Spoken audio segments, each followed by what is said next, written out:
Bonjour à tous.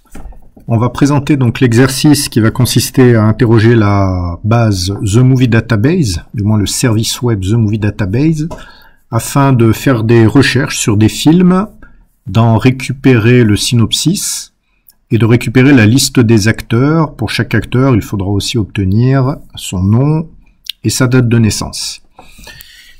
L'IHM qu'on va vous demander de réaliser, elle est donnée à titre indicatif. Ici, vous voyez, on va simplement mettre un champ texte, un bouton de recherche, et puis il faudra s'abonner au fait que je clique sur le bouton, et lorsque je clique sur le bouton, on va regarder ce qu'il y a dans ce champ texte, on va lancer des recherches par rapport à ça. Le résultat qu'on escompte à la fin, il va être très simple d'un point de vue du HTML. C'est pas ce qu'on vous demande. Ce qu'on vous demande, c'est surtout de bien gérer les requêtes avec fetch. Ces requêtes, elles vont être faites de façon asynchrone et il faut qu'elles soient faites le plus vite possible. C'est-à-dire qu'on n'attende pas inutilement la fin d'une requête pour en déclencher une autre s'il n'y en a pas besoin. Alors, je vous montre par exemple, si on fait une recherche sur Toto, donc je recherche sur Toto, je vais avoir une trentaine de films qui vont être donnés par mes requêtes. Et pour chacun de ces films, vous voyez, je vais avoir la liste des acteurs. Je mets le titre, la liste des acteurs, une petite description que je trouve. Alors, parfois, il n'y a pas la description. Ce que vous pouvez voir aussi avec le débugger ici que j'ai mis, c'est que en faisant cette recherche-là, en fait, j'ai lancé 584 requêtes. Il va y avoir une requête pour obtenir donc les films qui correspondent à Toto. Il y en a beaucoup. Vous verrez, on prend juste les premiers qu'on nous donne. Pour chacun de ces films, il faudra que je demande à avoir l'équipe, les acteurs. Et puis, pour chaque acteur, il faudra que je fasse une requête. Et donc, c'est ce qui fait que ça va faire beaucoup de requêtes à la fin. Pour chaque acteur, je fais une requête particulière qui me permettra d'avoir son nom, sa date de naissance. Parfois, on n'aura pas la date de naissance parce que ça n'a pas été renseigné dans la base. C'est pas grave. Bon, après, vous pouvez éventuellement rajouter d'autres choses.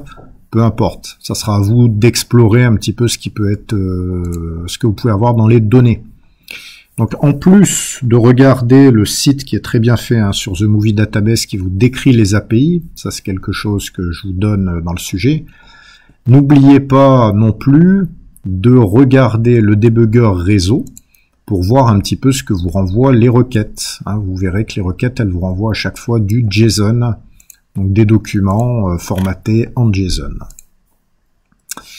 On passera donc les clés de comment ça s'appelle, la clé de l'API à chaque fois. Pour ça, pour savoir comment l'utiliser, encore une fois, il faudra regarder la documentation. Voilà, donc on s'attend à voir quelque chose comme ça. Et des requêtes, là, on en a 584. Mais si vous faites quelque chose comme Star Wars, où il y a des équipes pléthoriques dans le film, là, on peut monter à 2688 requêtes. Voilà.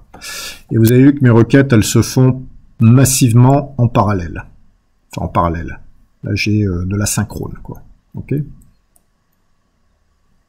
Donc à chaque fois que je vais faire de demandes, vous voyez, c'est un petit peu décalé dans le temps, bien sûr.